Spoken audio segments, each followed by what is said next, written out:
Assalamualaikum warahmatullahi wabarakatuh.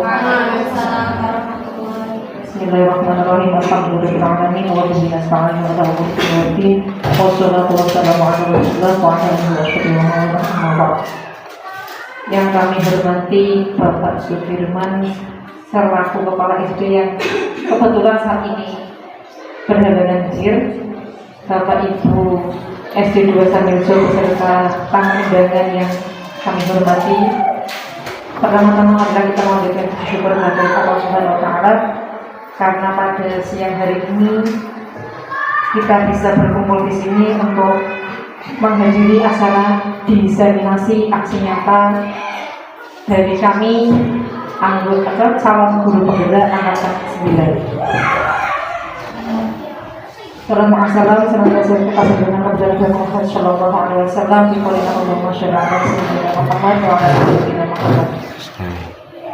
Bapak Ibu yang kami hormati, perkenalkan kami mengucapkan terima kasih yang sebanyak-banyaknya atas waktu panjenengan semua untuk bisa menghadiri apa yang saya kalau di sini kita bukannya menggurui Bapak Ibu, kita hanya sharing. Jadi selama pembelajaran kita selama di pendidikan guru penggerak, kita diwajibkan untuk sharing ilmu yang telah kita dapat kepada panjenengan semua. Mudah-mudahan nanti ilmu kita bisa bermanfaat untuk kita semua.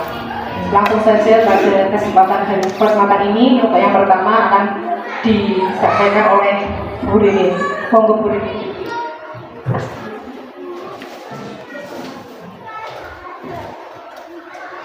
Namun sebelum itu kami memberikan sambutan atas nama wakil dari Kepala Sekolah kepada beliau Bapak Yudhika Prasetya, kami haturkan.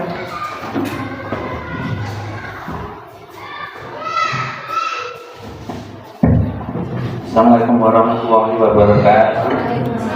Bismillahirrahmanirrahim. Alhamdulillah, sebelumnya kita ucapkan banyak terima kasih untuk Bu Ririn dan Bu Nisa terkait apa ini diseminasi CGP ya.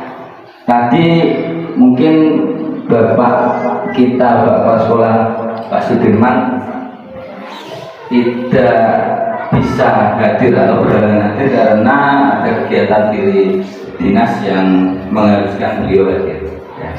Terus saat ini apa ya, saya ucapkan banyak-banyak semangat untuk Bu Ririn sama Bu Nisa ya. Tadi pesannya sih gini juga, Pak Niso ben sekiranya liane ini bisa tergerak hatinya untuk ikut CGP, termasuk saya sendiri ya. Jadi apa ya, untuk kemajuan sekolah juga, untuk kemajuan guru juga, dan untuk kemajuan siswa ya. Semoga kegiatan atau pelatihan seperti ini bisa kita ikuti semua, bisa kita laksanakan dan bisa kita praktekkan untuk sehari-harinya dalam kita proses belajar mengajar ya. Secukupnya saya sampaikan terima kasih lagi untuk Bu Ririn dan Nisa. Sekian, assalamualaikum warahmatullahi wabarakatuh.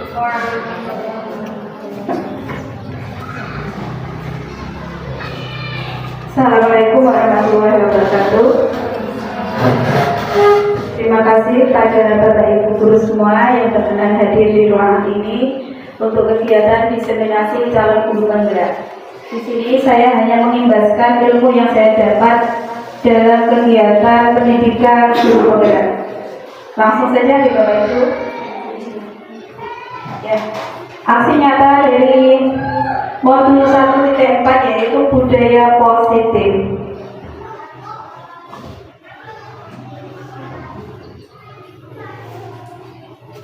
Ya, tujuan pelajaran.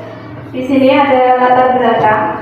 Latar belakang dari kegiatan penerapan budaya positif di sekolah adalah belum menyeluruhnya pemahaman warga, terutama guru tentang konsep budaya positif. Sebelum saya lanjutkan, saya mau bertanya kepada salah satu Bapak Ibu guru di sini, Bu Eri. Ya, apa yang Bu Eri ketahui tentang budaya positif?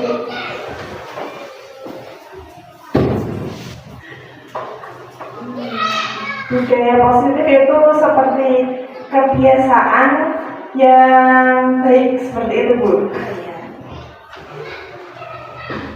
Bu Lisa bisa mencontohkan kebiasaan yang baik yang ada di sekolah kita? Sekolah kita yang saya ini sudah berjalan seperti pembacaan Asmaul Husna, terus sholat berjamaah duhur. Bisa Bu Nova menambah? Ya, seperti salam ketika mau masuk ke sekolah seperti itu. Terus kalau hari Jumat ada pembacaan Yasin, kalau hari Selasa itu ada tahlilan seperti itu. Ya, saya lanjutkan ya. Budaya positif nanti saya jelaskan di sini sekali aspek yang perlu kita ketahui dari budaya positif. Ya, jawaban Bapak Ibu guru benar. Budaya positif itu menyangkut tentang kebiasaan positif yang menjadi kebiasaan di sekolah. Di sekolah kita alhamdulillah sudah banyak kegiatan budaya positif seperti sholat berjamaah juga sudah berlangsung lama ya. Sudah menjadi budaya dari SD 2 Samirejo. Nah, di sini nanti kita akan mempelajari tentang disiplin positif, motivasi perilaku manusia, posisi kontrol guru, kemudian pembuatan keyakinan kelas, dan penerapan segitiga restitusi. Selama pendidikan bergerak, saya dapat ilmu baru dari modul ini, ya, terutama budaya positif. Saya jadi tahu ternyata motivasi siswa itu ada bermacam-macam. Bahkan motivasi dari guru pun ada yang bermacam-macam. Ya, nanti saya jelaskan. Kemudian sebagai guru kita itu harus tahu posisi kontrol kita. Ya, selama ini itu posisi kita sudah benar atau belum? Ya. Selanjutnya tujuannya itu menumbuhkan budaya positif dengan keyakinan kelas. Kemudian mengembangkan nilai-nilai profil pelajar Pancasila dan menuntun siswa mencari solusi dalam menghadapi permasalahan. Kemudian tolak ukurnya yaitu tersusunnya keyakinan kelas. Ya, nanti kita akan mencoba membuat keyakinan kelas secara bersama ya. Kemudian peserta dapat mengaplikasikan nilai-nilai profil pelajar Pancasila dan murid mampu menentukan solusi terbaik dari permasalahan yang mereka hadapi. Ya, nanti ada 6 yang kita bahas dari budaya positif. Yang pertama adalah disiplin positif dan nilai kebajikan universal. Kemudian teori motivasi, hukuman, penghargaan dan restitusi, keyakinan kelas, kebutuhan dasar manusia dan dunia berkualitas, dan restitusi, 5 posisi kontrol serta segitiga restitusi. Ya, budaya positif yang pertama, disiplin positif dan nilai kebajikan. Ya, dalam rangka menciptakan lingkungan positif, salah satu strategi yang perlu kita tinjau kembali adalah penerapan disiplin di sekolah kita. Apakah sudah efektif di sekolah kita penerapan disiplinnya, Pak Yudika? Sudah efektif atau belum? Sudah lumayan tapi belum maksimal. Iya, masih ada pelanggaran-pelanggaran yang dilakukan siswa. Ya, apakah masih perlu ditinjau kembali, Pak Yudika? Masih. Masih. Ya. Berikut adalah tujuan dari disiplin positif. Sebenarnya untuk menanamkan motivasi dari diri siswa. Dari motivasi eksternal nantinya jadi motivasi internal. Jadi ketika anak melakukan kedisiplinan itu harus jadi dasar diri sendiri, bukan dari orang lain. Bukan karena takut dihukum gurunya, bukan karena pengen dapat penghargaan, dapat bintang atau apa, tapi muncul motivasi dari diri anak tersebut.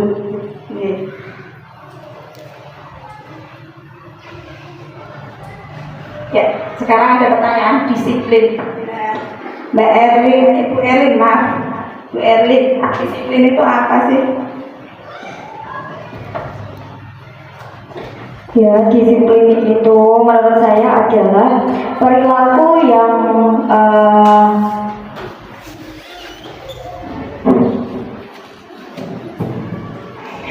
perilaku yang sudah atau wajib berlaku patuh kepada sesuatu. Lisa, disiplin apa? Disiplin merupakan suatu atau perilaku dari seseorang pada suatu komunitas yang harus dipatuhi sehingga akan mengarah atau tujuan yang kita capai akan tercapai dengan teratur sesuai dengan rencana. Ya, tepuk tangan untuk teman-teman semua. Jadi disiplin itu kaitannya mematuhi peraturan ya Bapak Ibu ya.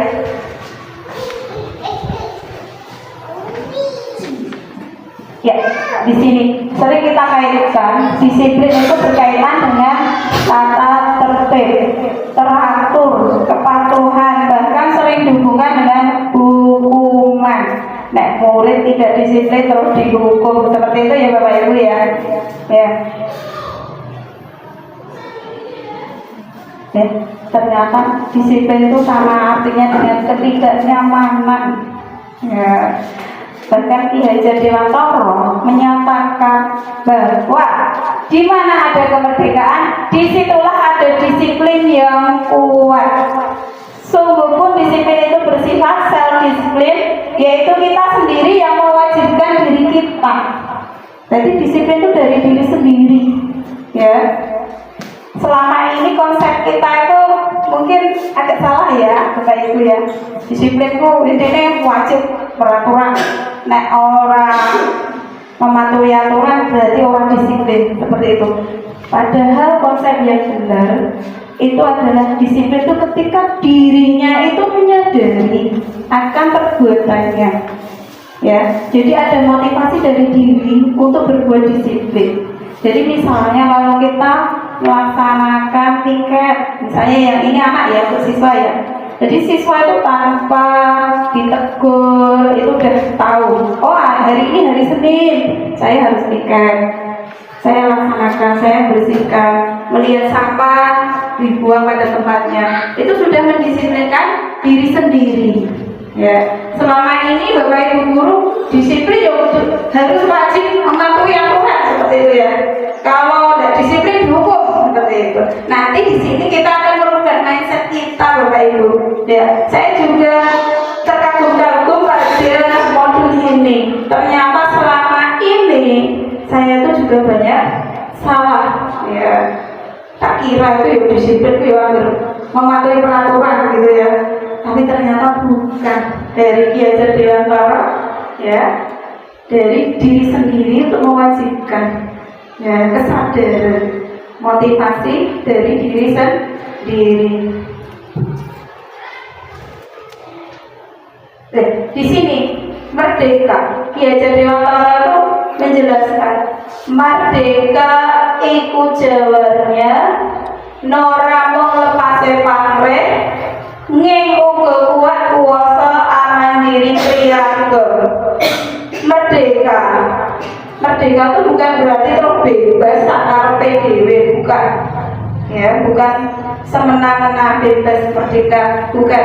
Di sini tuh merdeka itu artinya mandiri. Ya, makanya merdeka belajar tuh intinya mandiri, nanti siswa itu bisa mandiri. Ya, selanjutnya. Di sini ada stimulus respon kepada pendekatan teori kontrol. Bisa Bapak Ibu baca ya. Coba Bu Uswatul bacakan.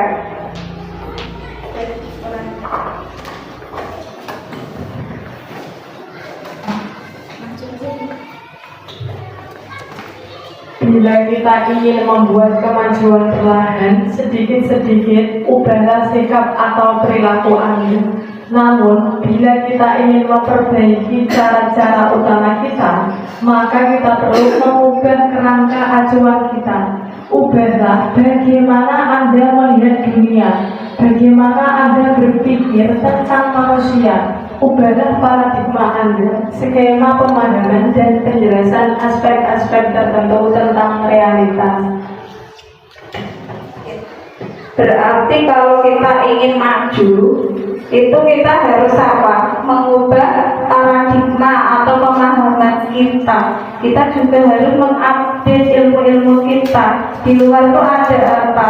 Ya, karena sekarang perkembangan zaman semakin maju, ilmu-ilmu juga diupdate. Artinya apa? Kalau kita ingin buat maju, ya kita harus berubah. Setuju betul Bapak Ibu? Setuju. Kok kayaknya tegang ya? Sepertinya harus ice breaking dulu ya bunyi saya. Ya, coba berdiri semua Bapak Ibu.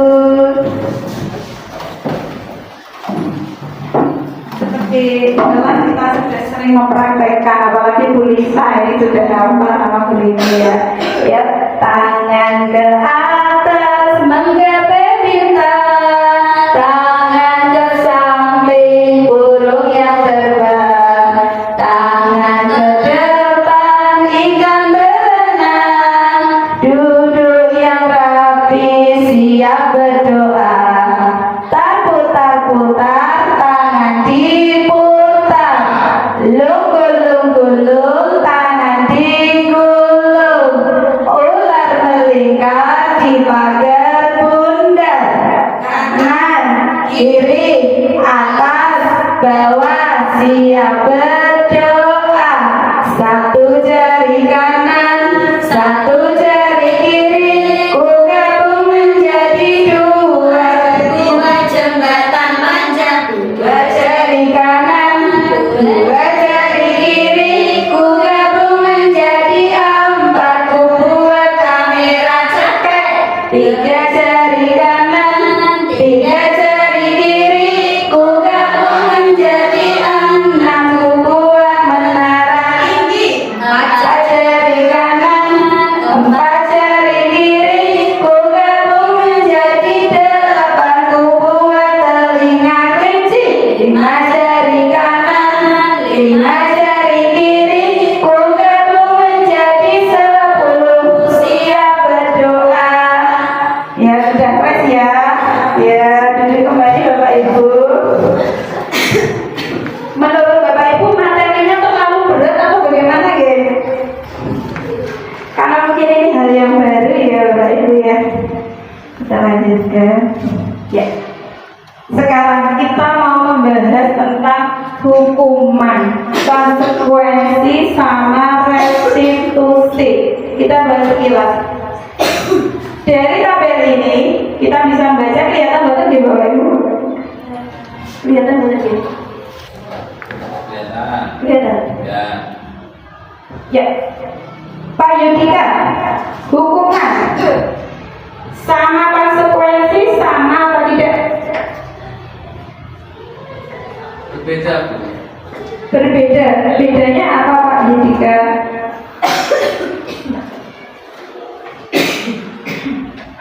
Kalau hukuman itu kita berikan ketika anak mungkin melakukan kesalahan, rata-ratanya seperti itu. Kalau konsekuensinya itu meskipun tidak ada kita, anak-anak menerima akibat atau dampak dari mungkin hal negatif yang dilakukannya. Jadi hukuman itu diberikan, konsekuensi itu dampak dari mereka sendiri. Oh misalnya kita sudah ingatkan jangan mainan di jalan. Oh ternyata ada motor lewat serempet atau hal. Tapi kalau hukuman kita sudah ingatkan jangan main di jalan, ternyata masih ada anak-anak main ke jalan. Nah kita mungkin beri hukuman seperti itu. Jadi hukuman dan konsekuensinya berbeda. Oke ya, terima kasih. Bu Lisa, mungkin yang habis CGP pasti bisa menjawab perbedaannya, deh. Menurut saya gitu, hukuman itu mengacu kepada peraturan pelanggaran terhadap peraturan yang sudah dibuat bersama.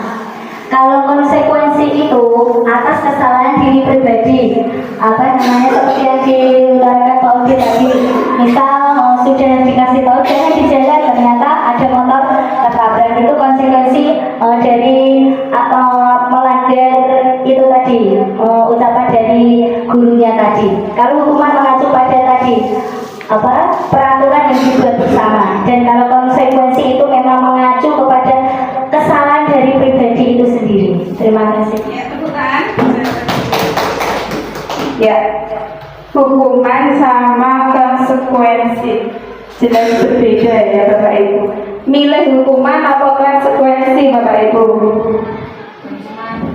Milih konsekuensi. Hukuman itu kelihatannya pedas kalau mboten nopo. Kelihatan kejam atau mboten nopo, murid kok dihukum. Ya.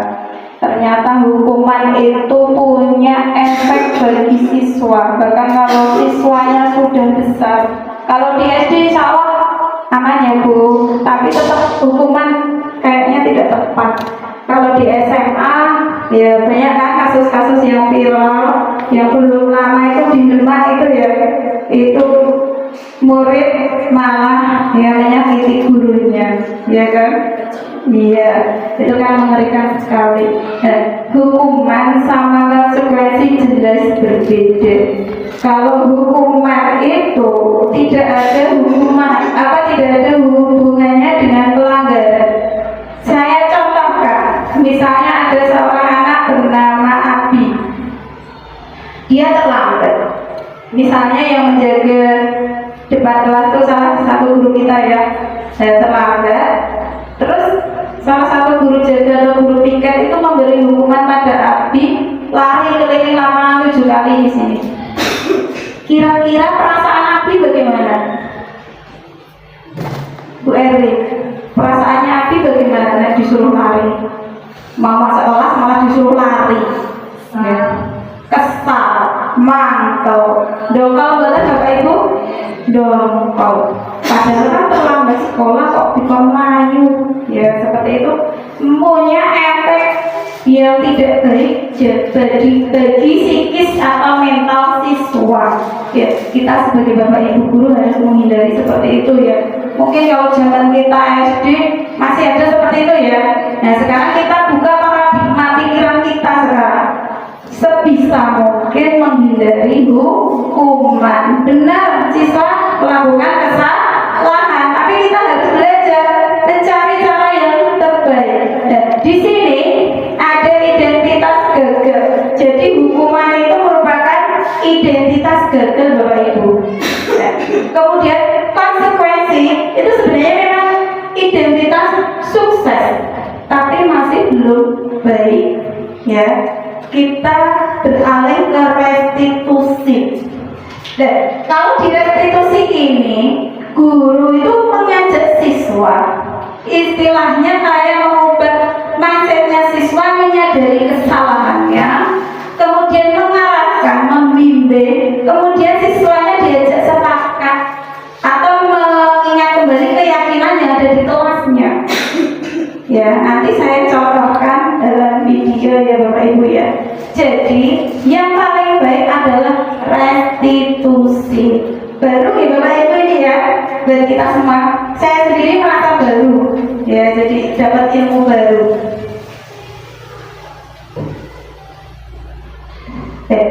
Sekarang ada teori respon tentang dunia dan teori kontrol tentang dunia. Ya, di sini teori respon tentang dunia itu realitas kebutuhan kita sama. Tapi kalau teori kontrol itu berbeda. Yang bisa mengontrol itu siapa sih Bapak Ibu? Yang bisa mengontrol siapa? Diri kita sendiri. Ya. Jadi kita itu harus berusaha ya memahami pandangan orang lain tentang dunia. Pandangan orang pasti berbeda-beda, antara ibu yang satu dengan ibu yang lain pasti berbeda. Seperti kita membimbing anak kita pasti berbeda caranya kan? Seperti Bu Us mungkin mendidik anaknya beda dengan Bu Lili, beda dengan Bu Eli. Ya karena kita punya cara pandang yang berbeda. Ya, di sini ada nilai kebajikan universal. Ini berpedoman pada profil pelajar Pancasila. Masih ingat lagunya tidak? Pelajar Pancasila beriman dan bertakwa pada Tuhan Yang Esa dan berakhlak mulia, berkebinekaan global, gotong royong mandiri, kreatif dan bernalar kritis. Sekali lagi ya, belajar Pancasila, beriman dan bertakwa pada Tuhan Yang Esa dan berakhlak mulia, berkebinekaan global, gotong royong mandiri, kreatif dan bernalar kritis. Ya, di kurikulum Merdeka ini ya, pedoman nilai kebajikan universalnya adalah profil pelajar Pancasila. Ya, di sini ada nilai kebajikan universal ya. Ada toleransi, rasa hormat, integritas, mandiri, menghargai, antusias, empati, keingintahuan, kreativitas, kerjasama, sama percaya diri. Kita ketika menilai harus melihat ya nilai-nilai kebajikan ini sudah muncul belum pada murid kita. Oh, murid kita sudah punya rasa hormat kepada kita, ya kita nilai. Oh, murid kita sudah menghargai temannya, ya. Haruskah semuanya, Bapak Ibu, yang siswa apakah harus semua? Tidak. Yang muncul ketika kita mengajar, kita lihat, kita nilai. Ya, tiap anak kan berbeda-beda. Tapi kita harus senantiasa menumbuhkan nilai-nilai kebajikan ini. Ya, ada lagi 9 pilar karakter Indonesia. Ya, ini juga nilai-nilai kebajikan. Ya, ini nilai kebajikan universal lagi. Dapat dipercaya, lurus hati, pendengar yang aktif, tidak merendahkan orang lain. Ya, di sini saya ingin ya menggarisbawahi ini, tidak merendahkan orang lain. Ada kejadian yang belum lama ini seorang guru tuh menghina profesi paling murid ya, yang viral, sehingga murid yang lain itu tidak terima sampai di video. Profesinya apa Bapak Ibu? Petani. Petani. Pak Yudika, petani itu profesi yang bagaimana sih? Mulia atau tidak baik? Sangat mulia, Bu. Sangat mulia.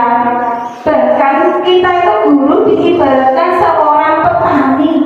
Kok ada guru yang menghina petani? Padahal kita itu ibaratnya petani. Kita yang harus mengolah sawah kita. Sawah kita itu apa kan? Sekolahan ini sawah kita. Saya masih ingat Bu Sri Munfaati dulu selalu mengingatkan. Ya, saya masih ingat sawah ini diopeni, benar juga. Ternyata beliau tuh juga punya pendapat yang benar. Sawah diopeni. Lah, benihnya tuh siapa benih yang menjadi benih? Murid kita. Ya, kita openi.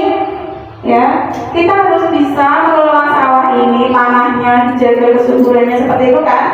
Dan kok ada kejadian seorang guru menghina profesi, apalagi profesi yang hina adalah petani. Jelas saja murid tersebut marah, murid yang lain juga tidak terima. Bahkan sekarang kejadiannya itu disoroti ya, sampai viral, sehingga guru tersebut dinonaktifkan. Ya, untuk itu kita sebagai guru harus berhati-hati, jangan pernah merendahkan profesi atau merendahkan orang lain. Ya. Kita harus menanamkan ke anak. Ya, karena anak-anak kita kan punya orang tua yang berbeda profesi ya. Kita tuh harus memotivasi anak. Kita harus mencontohkan, jangan sampai menghina profesi orang tua temannya, tidak boleh. Ya. Jadi kita di sini punya PR, punya tugas Bapak Ibu untuk mengatur siswa kita. Ya, ada lagi 7 esensial nilai universal, empati, suara hati, kontrol diri, rasa hormat, kebaikan, toleransi, dan keadilan. Oke, sekarang kita mau pelajari motivasi, hukuman, penghargaan, dan restitusi. Saya mau berinteraksi dengan salah satu Guru di sini Bu Nisa. Bu Nisa tahu teori motivasi? Ada berapa teori motivasi? Sebisanya aja Bu Nisa.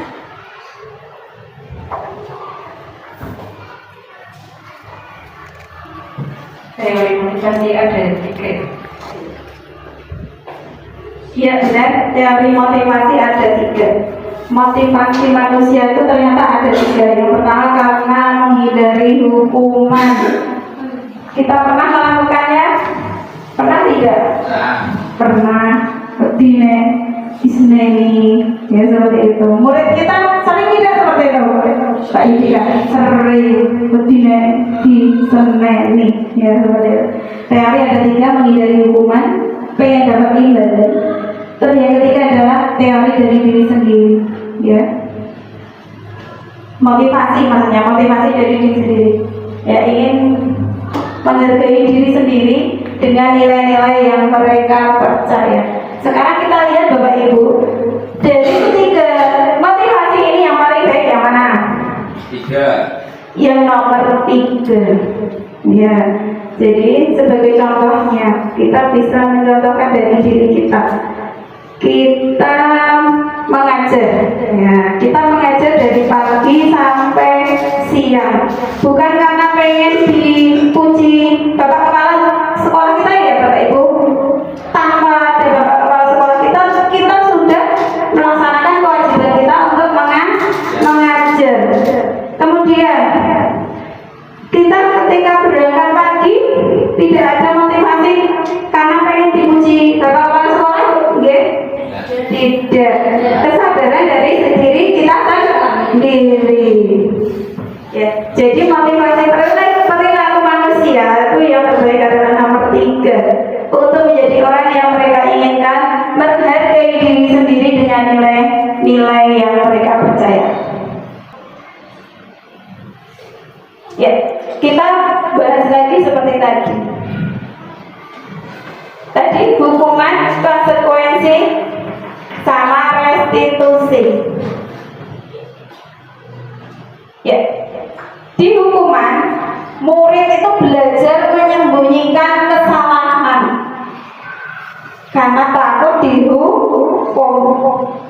Kemudian mencoba mengatur anak dengan penguatan negatif. Ya, jadi anak dihukum itu malah semakin bagus, semakin disiplin, atau malah jadi tidak bagus. Ya, berdasarkan ilmu yang kita terima ini, kita jadi ngubah mindset. Oh, berarti nak dihukum ini malah saya rapi. Tapi guru kita dulu pernah menanamkan hukuman itu ya biar kita disiplin, ya kan? Terus dampaknya ini, muridnya marah, merasa bersalah, rendah diri, bahkan mengasingkan diri. Kemudian kalau hukuman yang membuat siapa?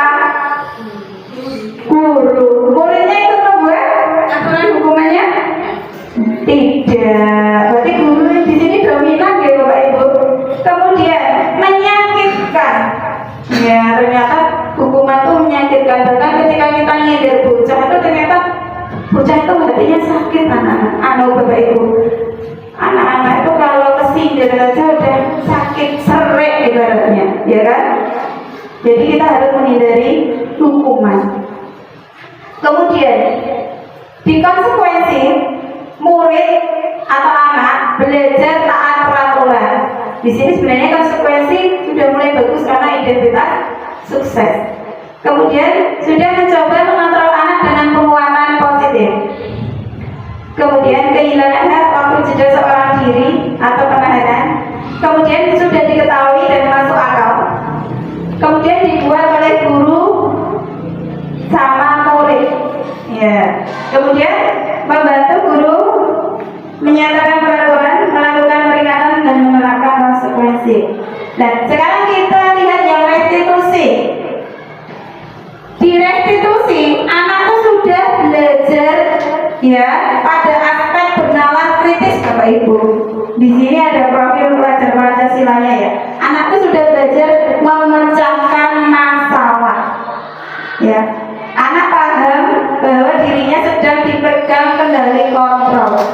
Kemudian, murid atau anak tidak kehilangan waktu, tapi semangat untuk memperbaiki diri. Jadi kalau restitusi, kita terapkan restitusi, anak itu jadi semangat. Oh, tahu kesalahannya dan tidak akan mengulangi lagi. Itu kalau restitusi. Dan yang membuat siapa? Murid. Ya, di sini restitusi. Kemudian di sini guru menyebutkan keyakinan kelas. Ini langkahnya ya.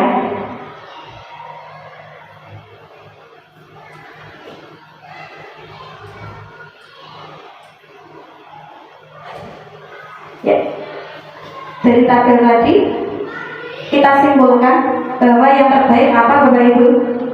Restitusi. Sepakat Pak Yudhika? Sepakat. Sepakat. Hukuman itu ternyata secara tiba-tiba, konsekuensi itu terencana.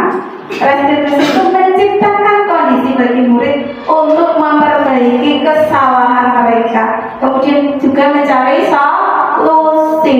Ya, ketika kita menegur anak, kita yang mencari solusi secara bersama dengan anak tersebut.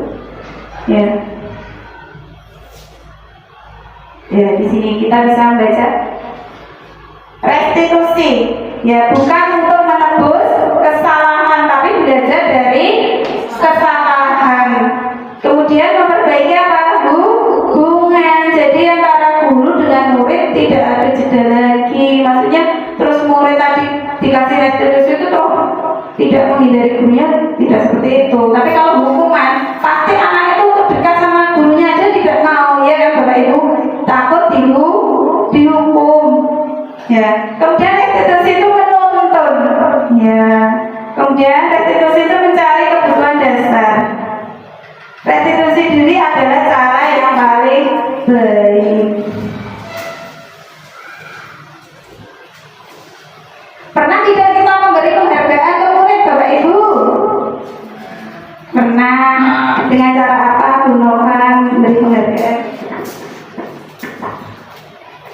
Di kelas 3 saya itu membuat papan penghargaan, semisal anak mampu menjawab atau mengemukakan pendapat dan pendapatnya itu benar, saya berikan bintang penghargaan. Nanti teman-temannya itu bisa termotivasi. Nanti ada pertanyaan lagi, anak-anak semakin aktif gitu tuh. Berarti penghargaan bagus ya Bapak Ibu. Menurut Bapak Ibu saat ini penghargaan bagus ya. Bu Rini, penghargaan seperti apa yang pernah? Kalau kita dijaga ya Bu, penghargaan anak-anak yang dijaga. Seandainya di hari nyanyi kita berikan tepuk tangan atau bintang 2 atau bintang 3 seperti itu. Di sini mayoritas memberikan bintang ya.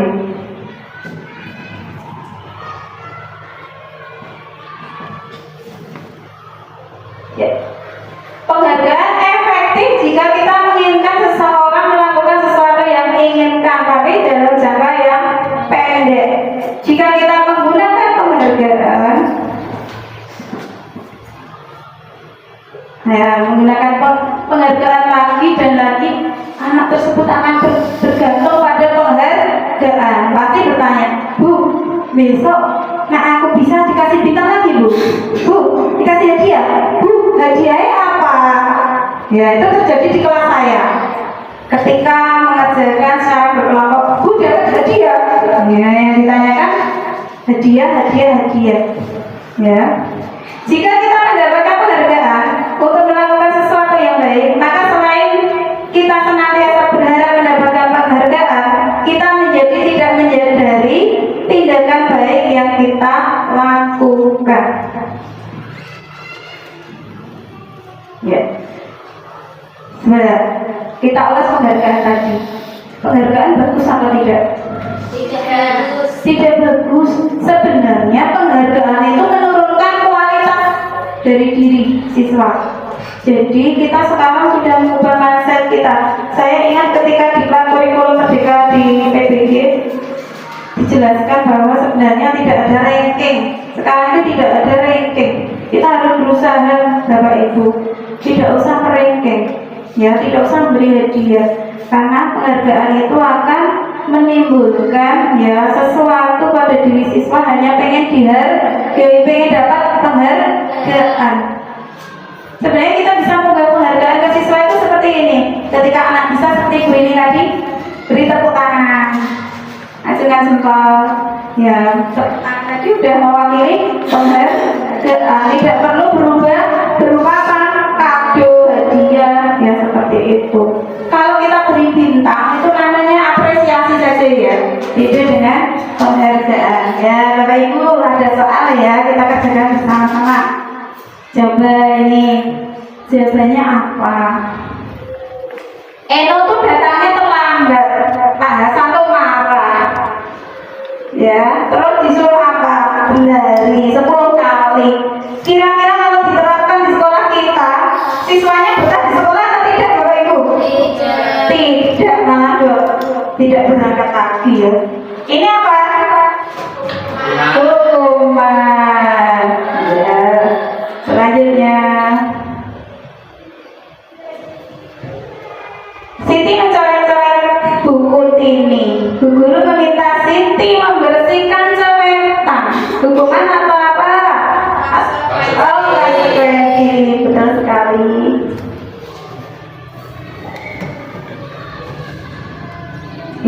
Sekarang kita sampai keyakinan kelas. Beda tidak keyakinan kelas dengan peraturan kelas? Beda. Bedanya apa, Bu Lisa? Bedanya apa keyakinan dengan peraturan? Keyakinan kelas dibuat bersama-sama antara guru dan murid, sedangkan peraturan kelas yang membuat adalah guru. Tepuk tangan untuk Bu Lisa ya. Keyakinan kelas itu yang membuat guru dan murid disepakati secara bersama. Jadi ada kolaborasi dengan siswa atau murid. Tapi kalau peraturan itu yang membuat gurunya. Ya.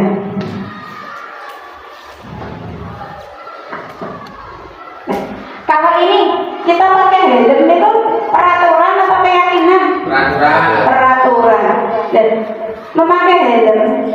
Kenapa Pak Yudi kalau pakai helm naik motor? Biar safety, selamat. Safety, biar selamat. Ya. Ya. Di sini bisa membedakan ya Bapak Ibu. Ternyata di dalam keyakinan itu ada nilai-nilai. Ada nilai-nilai. Misal, ketika pandemi kemarin Bapak Ibu disuruh pakai apa sih? Masker. Biar apa pakai masker? Tidak tertular COVID-19 ya. Dan itu di dalam peraturan tadi pakai masker. Ada nilai kebajikan apa? Kan pakai masker biar tidak tertular. Jadi nilai kebajikannya apa? Keselamatan. Dan di dalam keyakinan kelas nanti ada nilai kebajikannya. Memikirkan nilai kebajikannya itu apa? Ya. Dan dalam keyakinan kelas itu harus berkalimat positif, tidak kalimat negatif, tapi kalimat positif. Ya, kita mau membuat keyakinan kelas. Ya, saya ibaratkan Bapak Ibu guru di sini sebagai siswa untuk berkelompok membuat keyakinan kelas. Saya contohkan di kelas saya ada keyakinan kelas saling menghormati dan menyayangi. Ya, saling menghormati dan menyayangi. Coba dibuat secara berkelompok ya Bapak Ibu. Nanti dituliskan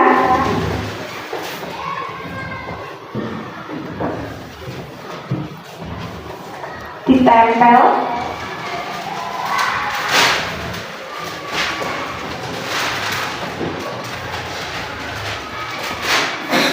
besaran bisa dipotong. Cara berkelompok membuat keyakinan kelas. Ya, coba mau dipotong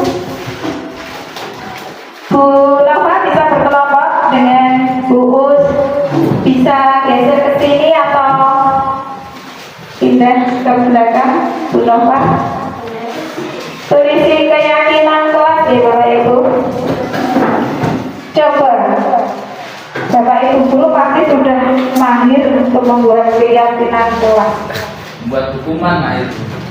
Oh, Pak Yudika mahir untuk membuat hukuman. Pak Yudika tetap untuk membuat hukuman ya. Saya tidak pernah menghukum. Ya, Kok melirik sudah takut sendiri. sudah punya motivasi ya karena Berarti Pak Yudika itu medeni bocah, ya kan? Kamu Baru dilihat sejarah. Iya, Pak Yudika berkedip aja udah muridnya takut. Komen ngomong. Ya, apalagi kalau Pak Yudika menghukum siswanya, wes, ya lari semua ya. Ya, Bapak Ibu guru silakan berkembang Pak. Iya, buat keyakinan kelas. mau cek itu. Bisa cek.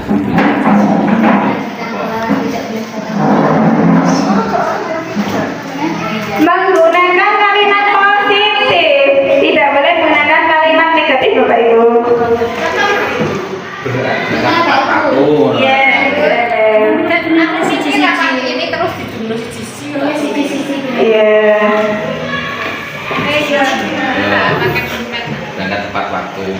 Ya, Berangkat tepat waktu. Aku Tapi mau nak tidak boleh berangkat telat kok.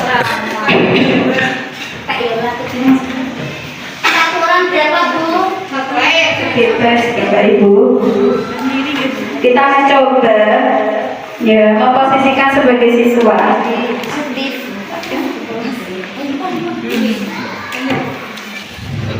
Iya.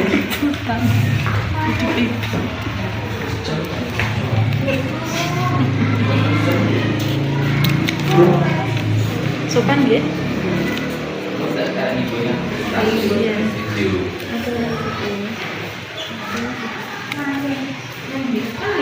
Bawa kan ada tanam. Saya juga mesti bawa tanam dia.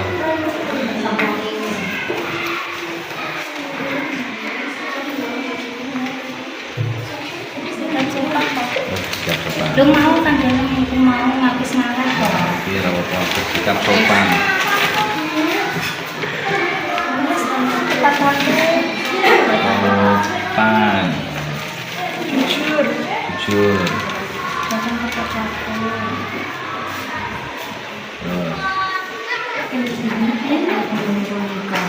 Saling tolong menolong. Toleransi.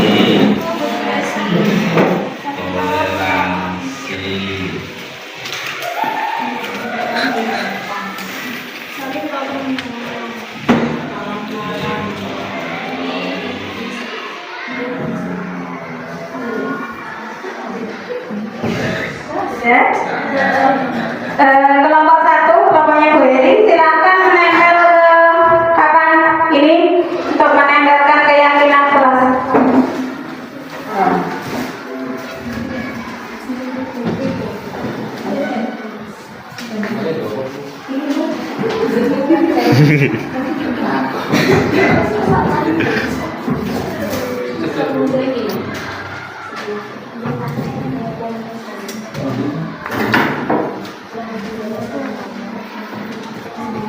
Kelompok dua, silakan menempel hasil diskusinya.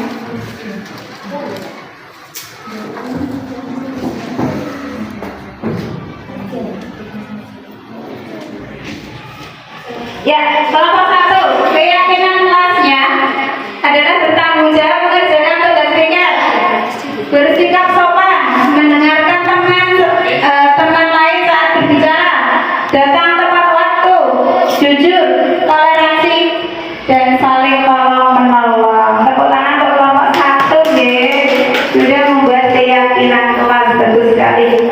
Untuk kelompok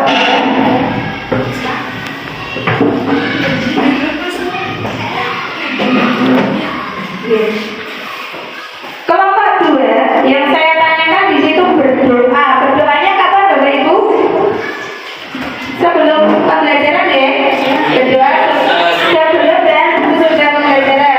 Wajib memakai seragam sesuai pakaian seragam sekolah. Saling menghargai, sopan, mengerjakan tugas tepat waktu, bekerja sama menjaga kebersihan kelas, datang tepat waktu, mandiri dan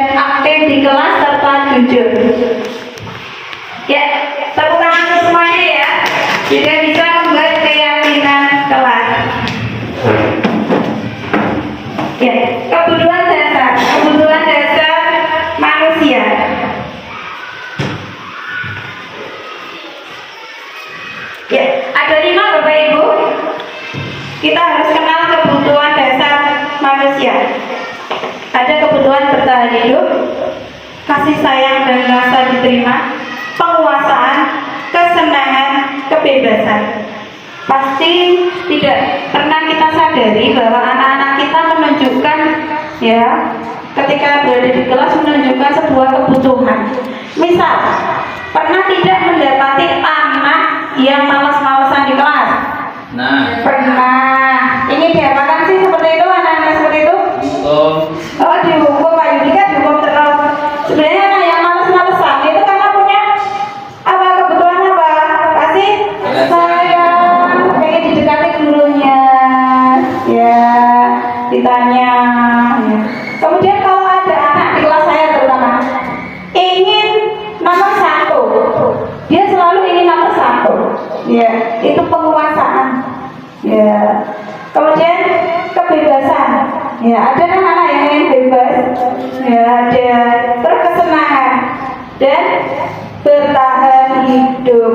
Kita harus memahami ini semua ya Bapak Ibu ya. Nah, di sini bertahan hidup itu ada rasa aman, pangan, sandang, dan papan harus terpenuhi. Ya. Selanjutnya kasih sayang. Kita itu sebagai guru harus menyayangi murid kita. Anggaplah murid kita itu anak kita di sini karena kita sebagai orang tua mereka. Kemudian bebas. Ya, di sini bebas itu murid harus diberi kesempatan membuat pilihan. Ya. Dan kesenangan, murid harus merasa senang di kurikulum merdeka ini. Kita harus bisa menciptakan rasa senang pada diri anak. Kemudian ada penguasaan. Ya, di sini setiap murid memiliki kebutuhan untuk merasa kompeten, terampil, diakui kemampuannya atau keterampilannya. Ya, sekarang 5 posisi kontrol. Ya, 5 posisi kontrol. Yang pertama adalah sebagai penghukum.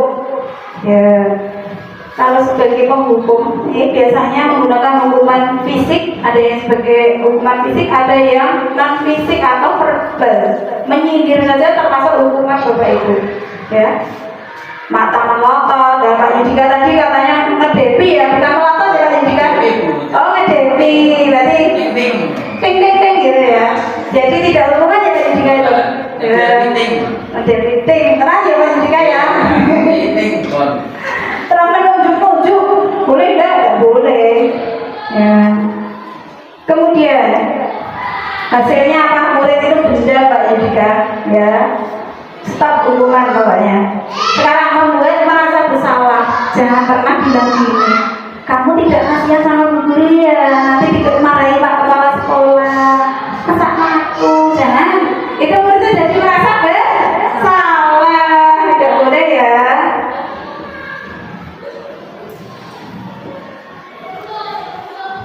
Kemudian sebagai teman, sebenarnya sudah bagus belum ini sebagai teman? Bagus, posisi kontrol ini bagus sebagai teman. Tapi masih ada yang lebih bagus. Di sini tuh kita kalau sebagai posisi teman tuh harus humoris pada murid, ya. Bercanda. Ya, kelewatan ya, ditegur, bukan dihukum ya Pak Yudika. Posisi teman. Kemudian ada posisi pemantau. Ya, posisi pemantau itu artinya kita sebagai guru mengawasi murid itu sudah berubah atau belum. Kira-kira penghukum. Terus apa yang kedua tadi? Merasa bersalah, membuat merasa bersalah. Kemudian apa? Teman, pemantau. Yang bagus yang mana? Teman. Pemantau bagus betul. Kurang efektif. Ya, di sini ada yang lebih efektif lagi Bu Lisa, sebagai manajer. Ya, kita baca di sini sebagai manajer itu guru itu mempersilahkan murid untuk mempertanggungjawabkan kesalahannya, mengingat kembali keyakinan kelas. Ya, kemudian siswa tadi bisa memperbaiki kesalahannya. Pak Yudika di sini lihat nada suaranya tulus Pak Yudika, Bu Eli, bahasa tubuhnya tidak kaku, mendekat ke murid ya. Ini yang harus kita terapkan Bapak Ibu, posisi manajer. Padahal sebagai teman tadi sudah bagus ya bagi saya. Ternyata ada yang lebih bagus sebagai manajer.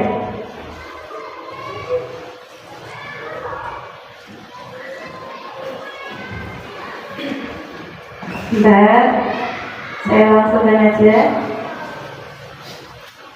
Kalian, biar aku. Harusnya kamu tidak terlambat. Malas sekali ya kamu jadi anak. Lihat nih. Dasar malas. Gak kapok-kapok sih kamu. Sudah berapa kali terlambat? Sana, kamu keliling lapangan basket 2 kali. Kenapa saya harus keliling lapangan basket, Bu? Kenapa? Kamu melawan ibu. Berani-beraninya jawab. Sudah terlambat. Gak pernah ya jadi saya. Oh yang lain sama-sama dulu. Ya, sama jadi aku pejo kayak baik hati. Orang tahu. Pak Judika sebagai penghukum.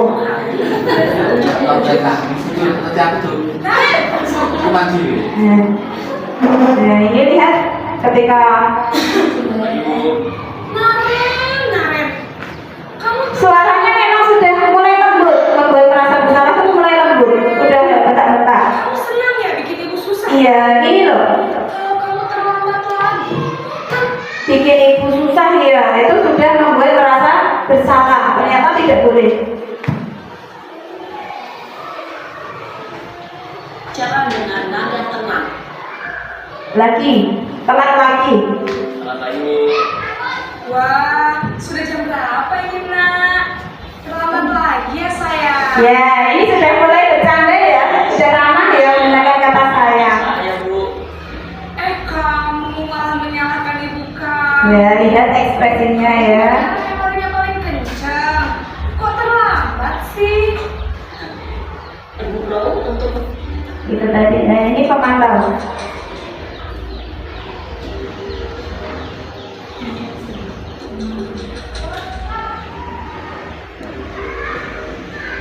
Naren!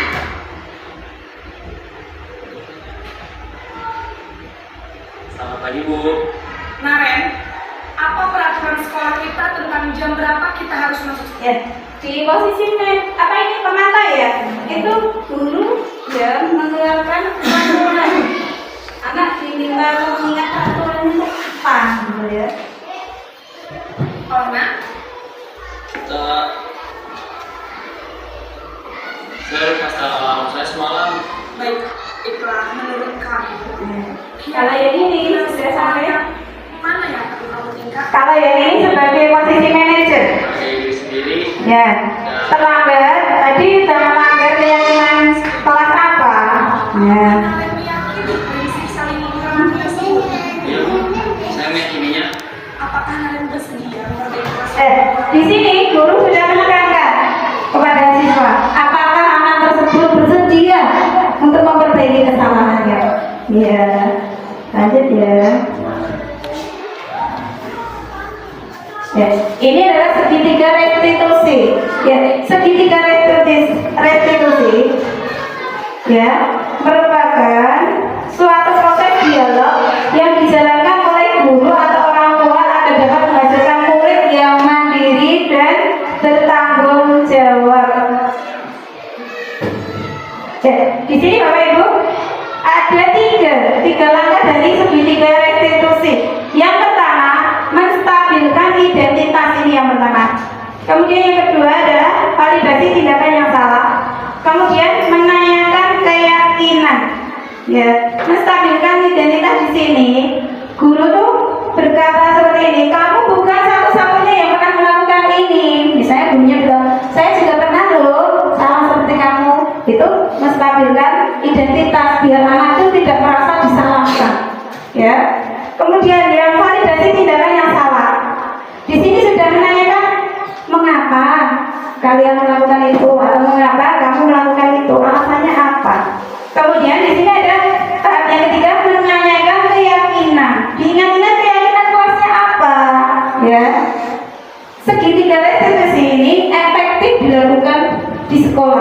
ya. Ketika ada anak punya masalah, kita bisa menerapkan segitiga restitusi.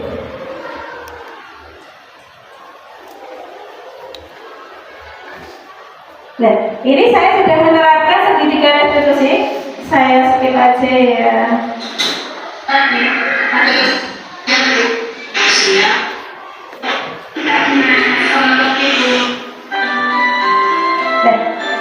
Ada kasus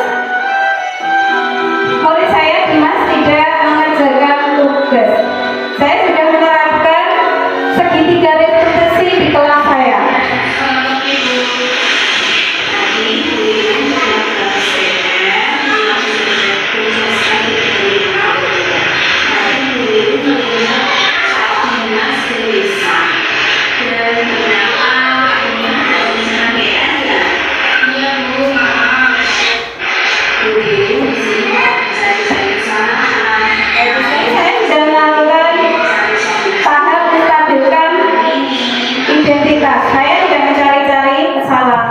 Tapi hanya ingin mencari solusi.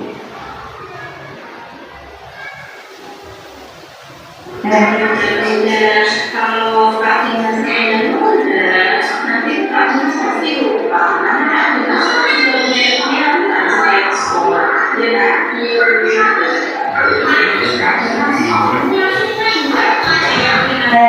Kemudian menanyakan keyakinan. Ya, apakah Dimas masih punya keyakinan? Ya, yang pernah disepakati bersama. Ya.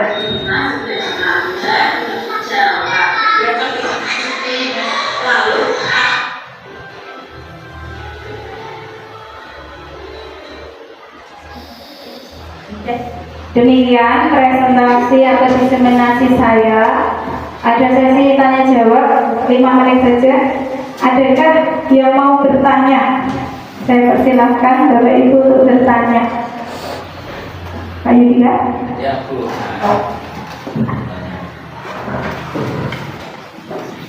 Ya, ikut tanya. Kalau sebuah keyakinan sudah diterapkan ke siswa, ya kan? Tapi ternyata kita kan cuma dari jam 7 sampai jam 12. Nah, sudah efektif, sudah berlaku ke siswa, sudah dilakukan siswa di sekolah. Tapi ternyata endingnya besok paginya lagi kita ngulang lagi. Jadi dalam artian ngulang itu kan, neneng kalau di rumah enggak sama dilakukan dengan yang gurunya dilakukan sekolah, orang tuanya maksudnya. Sama halnya kita kan tiap hari terus apa ya, kayak provokasi terus anak-anak ini. Gimana Bu itu? Baik, tadi kan di sekolah sudah diterapkan yang keyakinan kelas, tapi di rumah kan waktunya lebih lama di rumah ya Bapak Ibu. Untuk itu kita sebagai guru itu harus berkolaborasi atau mengkomunikasikan dengan orang tua. Ya, kita harus senantiasa berkomunikasi dengan orang tua. Ketika ada masalah kita harus WA. Sekarang sudah canggih ya, pakai WA saja, tidak perlu kemudian ke sekolah ya. Kita komunikasikan Pak Yudika. Kita harus punya sinergi, punya hubungan dengan orang tua, mendidik anak secara bersama. Tidak bisa hanya gurunya tok yang mendidik. Tetap tanggung jawabnya juga dengan orang tua. Intinya berkolaborasi dan berkomunikasi dengan orang tua. Setuju Pak Yudika? Iya. Maaf, terima kasih atas kehadirannya. Wassalamualaikum.